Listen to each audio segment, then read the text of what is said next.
তো কতক্ষণ হয়, সারাদিন পড়ে আছে, চা করতে হবে তা তুমি জানো না? বাবা, আমি তো সকালে উঠে সমস্ত কাজ করে দিয়েছি, আমি থালি খেলা ধুয়ে আপনাকে চা বানিয়ে দেবো।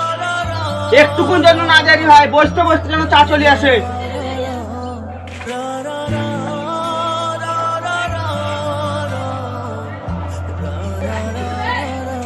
ছি, আর কি করে চা বানাইছো? চিনি দাওনি আর দাওনি, মা বাপ কি চা করা শিখায়নি? তুমি সবই জানো, আমাকে মেরে ফেলার প্ল্যান করছো। বিয়ের সময়তে যে তোমার মা বাপ বলো 2 ভরি সোনা দেবে, সেই সোনা কোথায়? ঠিক আছে, আজকে আমি আব্বাকে সোনার ব্যাপারে কথা বলবো। বলবো বলবো করে 2 বছর পেরিয়ে যাচ্ছে, কবে সোনা দিবে? কালকের মধ্যে যদি আমি সোনা না পাই তো তোমাকে ঘাড় ধাক্কা দিয়ে ঘর থেকে বের করে দেবো। বন্ধুরা, এই ভিডিওর পরের পার্ট দেখতে হলে অবশ্যই কমেন্ট করে জানাতে হবে, তবে আপনাদের জন্য আমরা এই ভিডিওর পরের পার্ট আনবো।